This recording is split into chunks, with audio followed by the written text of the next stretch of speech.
Hello there. Now, as I did the original Exorcist, why not this one? Exorcist 2, The Editeds.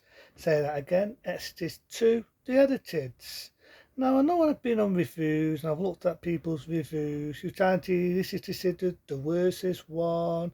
It's considered the worstest sequel ever made in movie history. It's either a rant, a rave, or whatever you want to call it. I'm on the other end.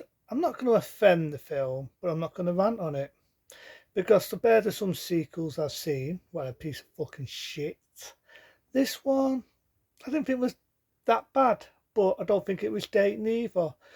But I think the things that kept it going was you had Linda Blair, you had the legendary Richard Burton, and you had a few other good actors on the way. You had Francis Viterbo, Price's role, even though he got killed in number one, it's sort of like bringing back a longer version of his character.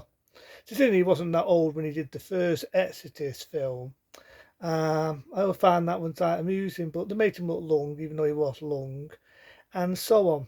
Now, after the success of the original Exorcist film, they decided to make a sequel a couple of years later. There's a little bit of history about this as well. Now, the director decided, no, they shooted one, it was done as a standalone film, never needed a sequel. Say that again. Never needed a sequel. Never needed it. But, money talks. It's not a funny history because at the time, the company wanted to do The Omen. In 76, they wanted to do The Omen. But Waterbuffers turned it down because they decided to work on this. Exorcist 2, The Editeds. And some people say it was a bad mistake on Waterbuffers' half. Because the film had history. When Exorcist 2 come out, people saw it, people hated it, people wanted to fucking smash the director's head in. I'm not making this shit up. They wanted to beat the director up. The director's fucking running into his car to get away from everyone who wanted to beat him up. Did it make me feel that way? No, but it's not a good film, but it's not a rant. It's not going to one that's going to piss me off. It's not going to one where I think it's not as good as the first one. It's not as good as the first one. None of them will ever will beat the first Stetzer of history of the Exorcist, but it's not that bad. It did do something different, like some sequels do. Wasn't as successful, so when they got to Exorcist 3, again they did something different, but sort of brought back some of the old elements of the original. Now, where can we go? So in 1977, Linda Blair is now a bit more of a teenager, and it's like I say, it's set in 1977, so obviously it's a couple of years later. It's based really in the mental asylum where Linda Blair is helping out some people who help with kids, basically kids with special needs, and she's helping them out. You've got a few good actors and actresses in it, and so on. There's a bit in it where they're trying to exercise an evil spirit, and it goes wrong, and some poor person gets burnt. Right, pretty fine to see that, sir. But if you're going into it like the original one with stairs and bad language, and you're going to get fighting like the first one, you're definitely going to get disappointed. But it does have some staring moments in it, cheapy moments. But is it a starer? No. But it's not a bad one. I say Richard Burton comes into it as a priest who wants to help Linda Blair, memory lane of what happened in number one. I mean, in this, Linda Blair just looked really, really beautiful. She had long dark hair, everything. She looked so stunning. But he has this fear that the evil spirit is going to come back. You get a mentioning of a spirit called Shulu. Shulu! Which gets mentioned a lot in the film. It gets that mentioned in the film. It's really irritating. What about Shulu? Shulu. So yeah, it gets mentioned a lot. And there's bits in it where it's all jumps and bits and bobs here and there. There's things what's going to happen. There's a bit in it where Richard Burton has a feeling that the evil spirit, that's been Satan, with a Gorsulu in this, is going to come back and destroy humanity. That's what I mean by it's different. And there's bits in it where he goes to Taro, and bits where he goes in different areas to investigate what happened to Transito, because apparently someone had a horrible accident and broke the neck, and he was trying to exorcise an evil spirit from someone. That someone, for people who don't know, remember Star Wars? Not the actor that played Darth Vader, but the dubbed over the actor who played Darth Vader's voice. Played Field of Dreams, played in the original Job the Barbarian. Well, he's only in this, which is funny enough, did the same voice for Darth Vader, same there, 1977. He's in this and he meets him on the way. Now, I've got to admit, there are some good shots of the set. I love the bit where the airplane's flying across. It's all done on set. I love the way it's built on set. I love the tunes in it. So you definitely see there are some money in the film.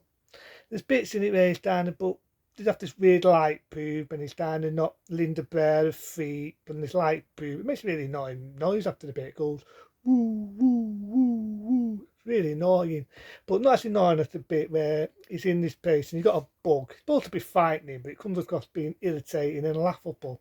You've got a bug like a mosquito. And all you hear is and you just see a fucking mosquito and it just comes across being laughable. You got everyone running around like fucking idiots. You got the guy who did the voice to Darth Vader roaring like a freaking lion. Why? I don't know.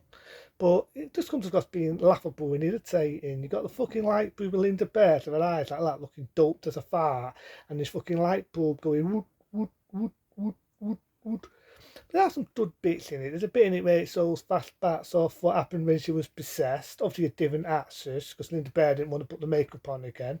And it shows thing Fashito, get his name right, having the heart attack and how it was done. It was saying that the evil Satan who possessed Linda Bear made him have the heart attack. You believe that? You believe anything. But there's bits in it where he's visiting the house from the first one. And if you've seen the first one, you know that Linda Blair had a sort of like a nana. She sort of comes back in this, but they never brought back a mum. Don't ask me why. But there's bits here in there where they're trying to deal with what's happening. There's a bit in it where you've got the evil Raiden and the good Raiden, right? There's bits in there where it sort of jumps a bit. No, there's a bit where even down the stone Richard Burton, right? And bear with me a moment. I mean, there's bits where they're down the stone, something like that, someone drew him up then. But there's bits in it where they're down the stone Richard Burton, and there's a bit where Linda Bear has the evil spirit, and for some reason Richard Burton does the Linda Blair one. I mean, she does look a bit slutty with the makeup on, where she's supposed to have the evil Raiden. And I'm thinking, come on, Richard Burton, I know she's eye-tanned, she looks a bit slutty, but come on, you're fucking old enough to be a fucking dad. She was only a teenager when they did this, and there's Richard Burton down the fucking mouth, fucking a very long Linda Blair. But Linda Blair gets him to get out of it. He jumps on Raiden, the evil one, rips her heart out. Ow, I don't know. And she falls to her doom. She falls to her death. Right? She falls to her death. There's buildings on fire. The nanny from number one, sadly to say, gets burnt to a cinder and dies, which is quite sad because I kind of liked her character. You got another well-known actress. I've got to think of her name now. She's been in a lot of films. She's in this as I'm the one what works in the special ward for Special Children. And for some reason, Richard Burton and Linda Blair walk off, and it ends with this sort of oldie sort of music. But again, is it as good as the first one? No. Is it stellar? No. That's some memorable bits, and it's one of them kind of rant on it. I mean, you see the money's there, the bits in the sets, the tunes. You can definitely see there was a lot of money in it, and the director was trying to do something different. It never rubbed off. But is The Exorcist 2, the edited, is it a bad film?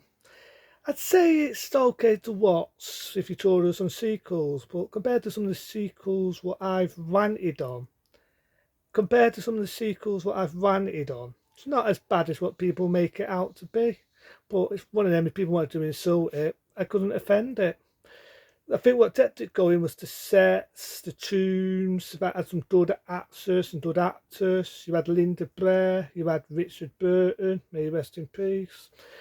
You had Santrivito, may surprise his role, may he also rest in peace. Because it had good actors in it, it's one of them, I can't really rant on it. So that's The Exorcist, I should say, 2, the edited, into then. I'll see you for some more reviews. Into then, I'll see you soon.